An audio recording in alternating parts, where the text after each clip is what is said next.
Hey, my name is Gavin. I'm 25 and I fix things for a living. Anything that breaks, leaks, squeaks, or stops working, I can usually make it right again. Pipes, roofs, wiring windows that rattle in the wind. You name it, I've got the tools for it. I live in a small cedar shingled house on a quiet cul-de-sac just outside Asheville, North Carolina. The kind of neighborhood where the streets are lined with old maples that turn fire red every fall, and the mailboxes are all the same shade of forest green. Most of the folks around here are older, retired, or close to it. They wave when they walk their dogs at dusk, and nobody locks their doors unless they're leaving town for the weekend. My house sits at the end of the loop, a modest two-bedroom with a screened porch and a gravel driveway.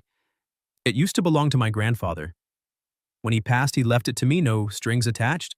I moved in 2 winters ago, right after I finished trade school, and started taking jobs through word of mouth. The place needed work peeling paint, a leaky gutter, a furnace that coughed like an old smoker, but I fixed it piece by piece. Now it feels like mine. Simple, sturdy, quiet. Across the low white picket fence that separates my yard from the next is Lydia's house. She's 38 lives alone and has the prettiest lavender garden I've ever seen. Every spring, the bushes bloom in thick purple waves along the fence line, and the scent drifts over on warm evenings like a secret. She keeps an old wooden radio on her back porch that plays classical music every morning. Chopin, Beethoven, sometimes something slow and minor that makes the air feel heavier. I don't know much about her past, just that she's been divorced for 2 years and works from home as a freelance editor. She doesn't talk about the ex, and I don't ask. We met the first winter I moved in. It was late January, the kind of cold that sneaks under your skin and stays there. I was outside splitting firewood when I heard a faint banging from her side of the fence. A minute later, Lydia appeared at the gate, bundled in a thick cardigan, cheeks pink from the wind. Gavin, she called, like she already knew my name. I hate to bother you, but my water heater's making a noise like it's about to explode. Any chance you could take a look? I wiped my hands on my jeans and followed her inside. Her kitchen smelled like cinnamon and old books. The water heater was in a closet off the laundry room, an ancient tank that groaned and hissed like it was mad at the world. I tightened a valve, bled the air, replaced a corroded fitting. 40 minutes later, it purred like new. She tried to pay me. I refused. "You're my neighbor," I said. "Neighbors help." She poured me a mug of hot cocoa instead, thick and dark with a marshmallow, that melted into a sweet cloud. We stood in her kitchen steam, curling between us, and talked about nothing, the weather, the way the mountains look after a snow, how the mailman always parks in the same spot. When I left, she walked me to the gate. "Thank you," she said, and her voice was soft, like she wasn't used to asking for help. After that, things just happened, quietly. I'd bake too much cornbread on Sundays and leave a foil-wrapped square on her porch. She'd brew extra coffee in a stainless steel thermos and hang it on my side of the fence before I left for work. No notes, no fuss, just gestures. I'd see her watering the lavender at dawn earbuds and humming along to whatever was on the radio. Sometimes she'd wave. Sometimes she wouldn't. I never pushed. I told myself she was just a good neighbor, the kind of person who made the street feel safer. I didn't let myself think beyond that. Until the afternoon, everything shifted. I had a date that night. First one in months. Sarah, a friend of a friend graphic designer, laughed at my dumb jokes when we met at a cookout. She texted me the week before dinner Friday. I said yes before I could overthink it. Now it was Thursday, and I was standing in my bedroom, staring at 2 shirts like they held the secrets to the universe. A white button-down crisp from the dry cleaner. A gray Henley, soft, worn-in, comfortable. I held one in each hand, turning like an idiot in front of the mirror. White looked too formal. Gray looked like I didn't try. I needed a second opinion. Without thinking, I grabbed both shirts, walked out the back door, and crossed the yard to the fence. The gate creaked as I pushed it open. Lydia's porch light was on, even though it was barely dusk.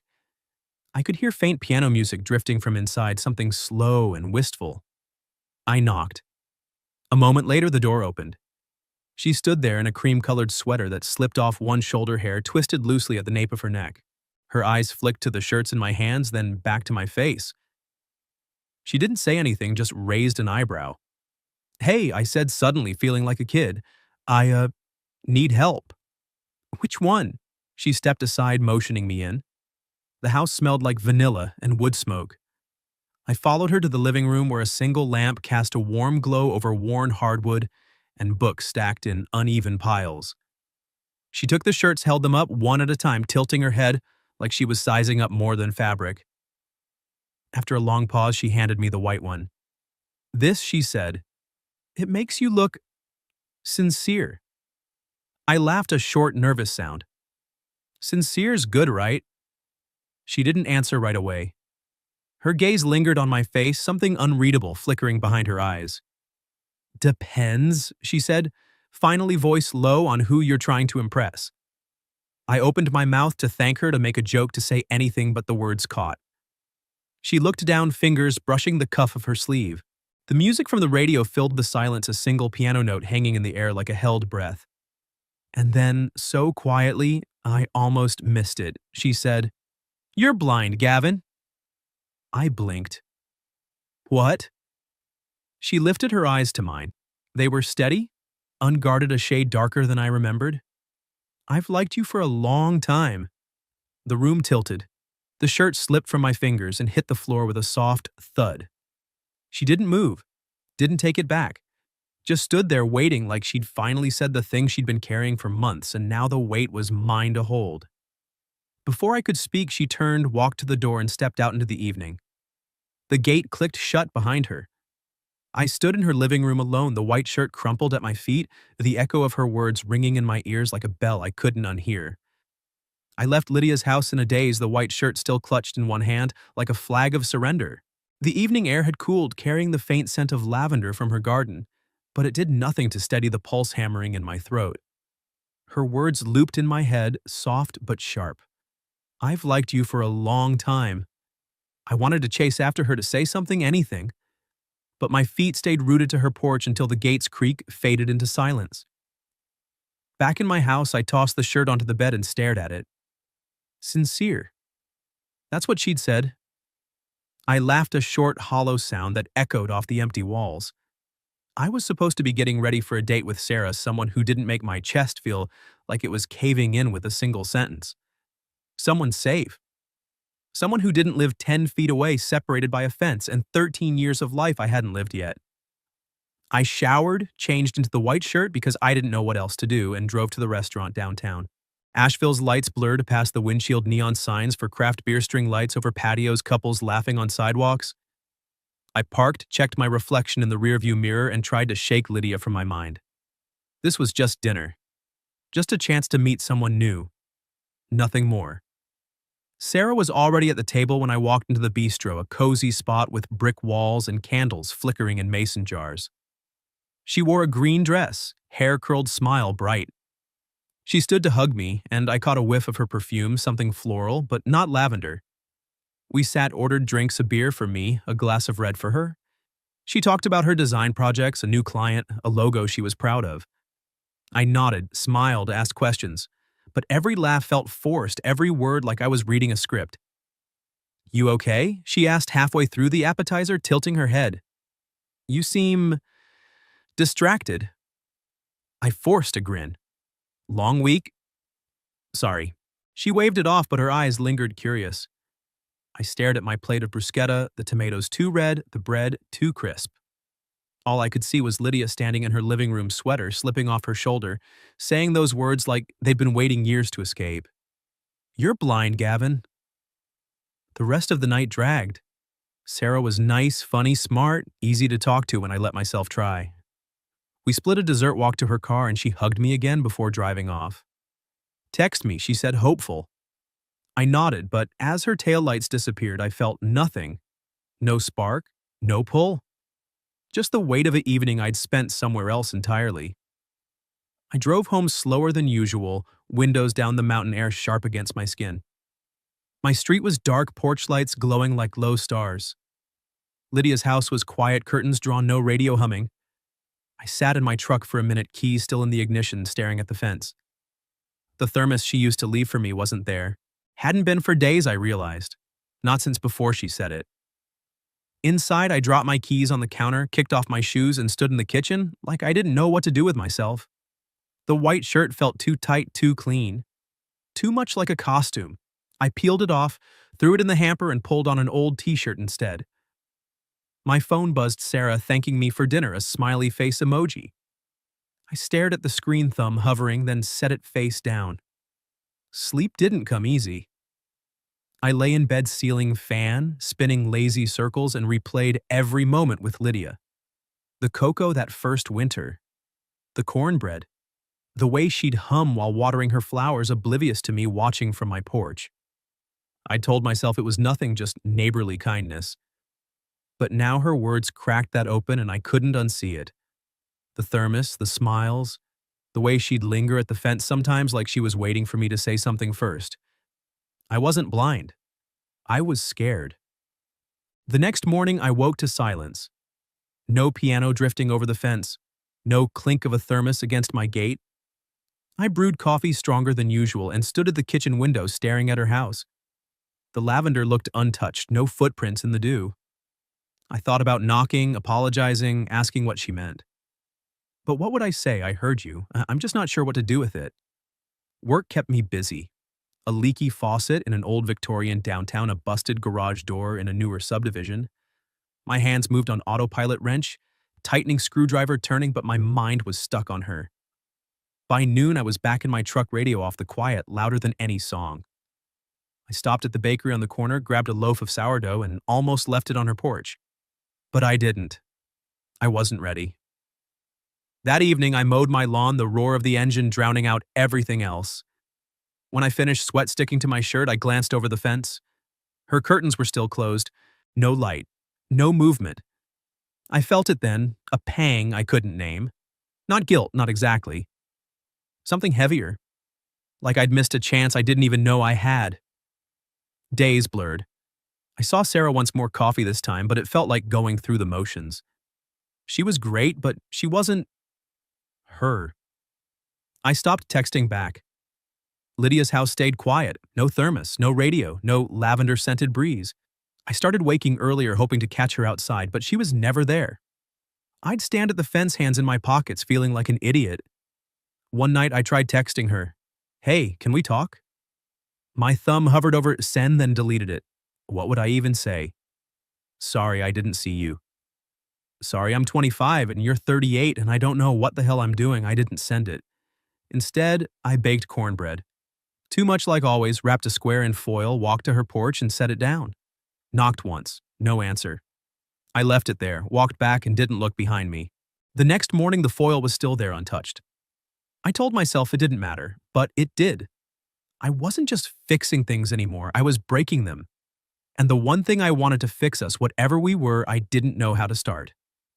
The cornbread sat on Lydia's porch for 2 days. I saw it every time I pulled into my driveway, a silver square catching the sun like a tiny mirror reflecting my own stupidity. On the third morning, it was gone. No note, no sign she'd even touched it. Just empty space where it had been. I told myself that was something. At least she'd taken it inside, but the radio stayed silent and the curtains never moved. I threw myself into work. A kitchen remodel in West Asheville, a deck repair up in the hills. A furnace tune-up for an old couple who paid me in homemade jam and stories about the war. My hands stayed busy, but my head wouldn't shut up. Every pipe I tightened, every nail I drove, I heard her voice. I've liked you for a long time. It played on loop, softer than the radio she used to leave on, louder than anything else. Sarah texted again. Coffee this week? I stared at the message, thumbs frozen. I typed sure, then deleted it. Typed rain check, then deleted that too. Finally, I just turned the phone face down and went back to sanding a countertop until my arms burned. Evenings were the worst. I'd sit on my porch with a beer watching the sky fade from orange to purple, waiting for a light to flicker on in her house. Sometimes it did a dim glow behind the curtains, gone as quick as it came. I'd imagine her in there reading, editing, maybe thinking about me. Or maybe not. Maybe she'd already moved on, chalked it up to a moment of weakness, a mistake she'd rather forget. The thought made my stomach twist. I started leaving things, not every day, just enough to test the water. A small bundle of kindling when I split wood. A jar of local honey from the farmer's market. A note, once hope you're okay, scribbled on a scrap of paper. I left it under the honey. The next morning, everything was gone. No response, no wave, Nothing. But I kept going. One Saturday, I fixed the loose board on her side of the fence. The wood had warped from the rain and the gate hung crooked. I didn't ask, just showed up with my toolbox, hammered it, straight, sanded the splinters. When I finished, I stood back, hands on my hips, sweat dripping down my neck. The gate swung smooth now, no creak. I glanced at her window. The curtain twitched. Just once. Then nothing. That night I couldn't sleep. I sat at my kitchen table with a glass of water, staring at the fence through the window. The moon lit up white pickets glowing like bones. I thought about knocking. About saying I'm not blind. I see you now, but what then? What if she laughed? What if she cried? What if she closed the door again? I didn't knock. Instead, I did the only thing I knew how to do. I fixed something. The next morning, I brewed coffee strong and black the way she liked it. Poured it into the old stainless thermos she used to leave for me. No note this time, just the coffee. I walked to her porch before the sun was fully up, set it on the step, and knocked once. Then I went back to my house, heart in my throat, and waited. An hour passed. 2. I pretended to read the paper, but my eyes kept drifting to her door. Finally, it opened. Lydia stepped out in a robe, hair loose, eyes squinting against the light. She looked at the thermos, then at my house. I froze behind the curtain. She didn't wave, didn't smile. Just picked it up, went back inside, and closed the door. But the thermos was gone. That was enough. I started showing up more. Not pushing, just there. I'd mow her side of the lawn when I did mine, replace the burnt-out bulb in her porch light, leave a small tin of lavender shortbread I baked from a recipe I found online. She never said thank you, never acknowledged it. But the tins came back empty. The light stayed on, the lawn stayed neat. One afternoon, I was on my knees in her yard tightening the hose bib that had been dripping for weeks. The sun was low, casting long shadows across the lavender. I didn't hear her come out until her shadow fell over me. "You don't have to do this," she said. Her voice was quiet, but it wasn't cold.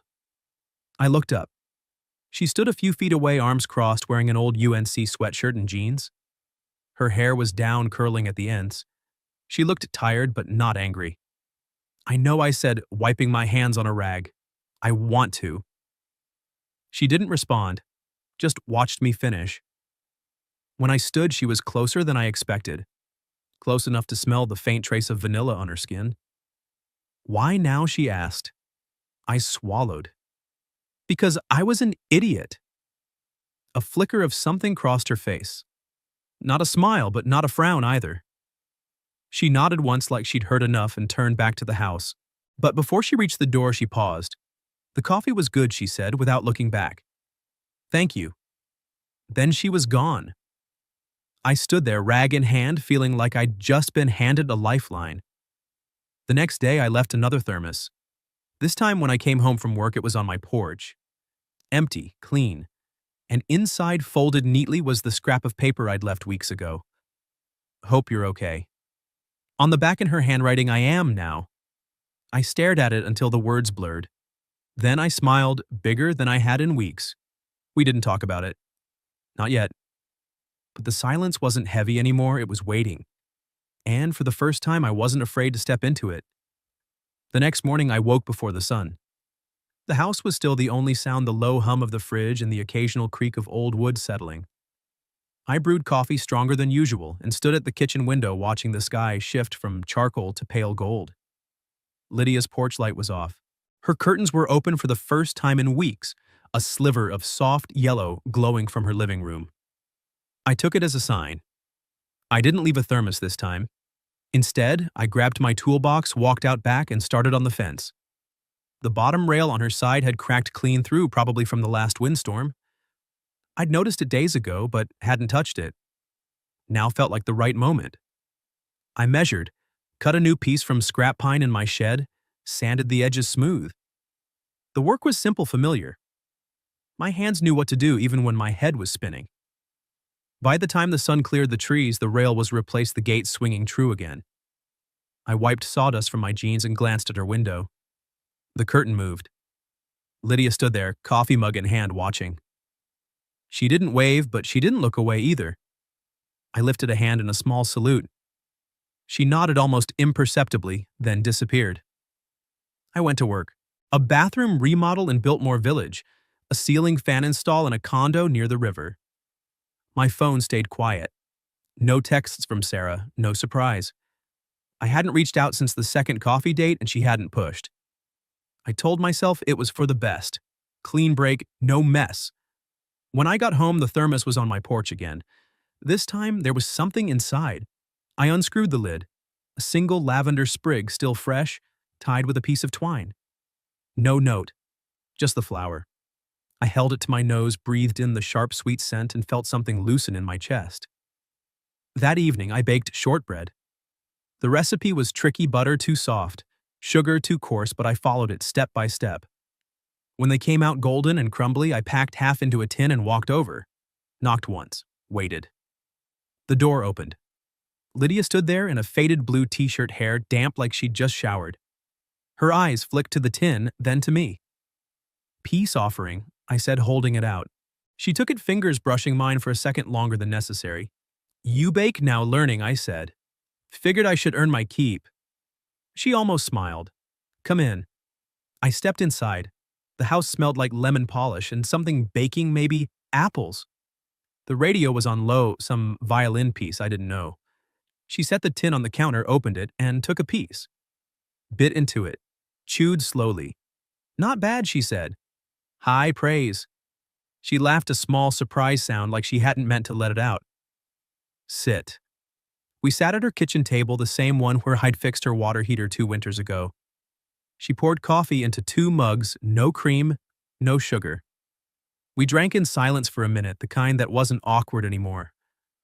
"I owe you an apology," I said finally. She looked up.